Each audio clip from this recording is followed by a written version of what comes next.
Course வந்து தோற்றுவிச்சிருக்காங்க.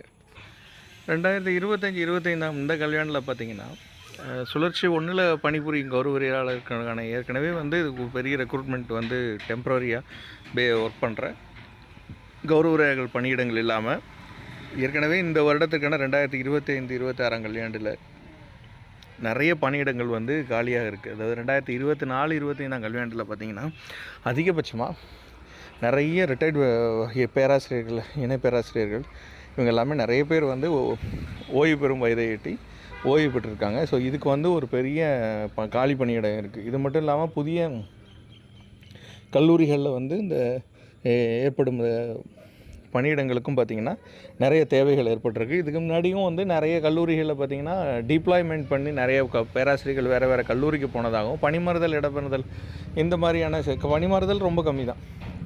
மற்றபடி கடந்த கல்வியாண்டில் 2023, 24ஆம் கல்வியாண்டில் பார்த்திங்கன்னா தொகுப்பூதியத்தில் பணிபுரியும் கௌரவறியாளர்களுக்கான நியமனம் செய்வதற்கான அனுமதிக்கப்பட்டு தொகுப்பூதியம் வழங்குவதற்கு நிதி ஒப்பளிப்பு செய்யப்பட்ட நாள் அப்படின்னு பார்த்திங்கன்னா ஜூலை 14ஆம் தேதி.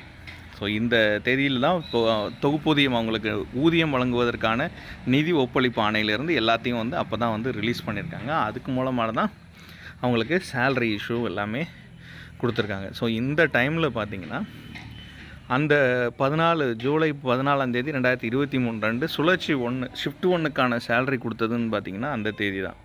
இப்போ அடுத்தது பார்த்திங்கன்னா சேலரி இஷ்யூ, புது நியமனங்கள், கௌரவறியாளர்கள் நியமனம் செய்யப்படுகிறது.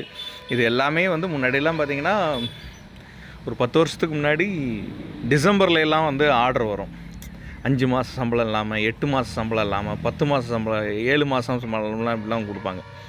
அதுக்கப்புறம் நாளடைவில் பார்த்திங்கன்னா அது வந்து எப்பயும் ஆகஸ்ட்டு, செப்டம்பரு இது மாதிரின்னு வந்துட்டு இருந்துச்சு. அதுக்கப்புறம் பார்த்திங்கன்னா ஜூலை மாதம், ஆகஸ்ட் மாதம் இப்படிங்கிறதுல கடந்த ஒரு 3-4 வருஷமாக வந்துக்கிட்டு இருக்குது. ஸோ கடந்த ஆண்டில் பார்த்திங்கன்னா 2023, 24 அரசு கலை மற்றும் அறிவியல் கல்லூரியில் உள்ள உதவி பேராசிரியர் பணியிடங்களில் முறையாக நியமனம் செய்யப்படும் வரை அல்லது கல்வியாண்டில் இறுதி நாள் எதுவோ இவற்றில் எது முந்தையதோ அதுவரை தற்காலிகமாக சுழற்சி 1ல் 5699 கௌரவறியாளர்கள் பணியமர்த்த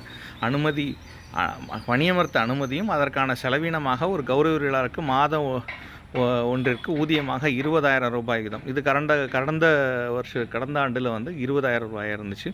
11 மாதங்களுக்கு ஏப்ரல் 2023 முதல் ஜூன் 2023, அதாவது அதில் ஆரம்பித்து மற்றும் 2023 ஜூன் 2023 மார்ச் 2024 வரை ஊதியம் பெற்று வழங்குவதற்கான ஏற்பாடுகள் செய்யப்பட்டுள்ளதாகவும் 2023 வருஷம் வந்து இது இப்படி சொல்லியிருந்தாங்க.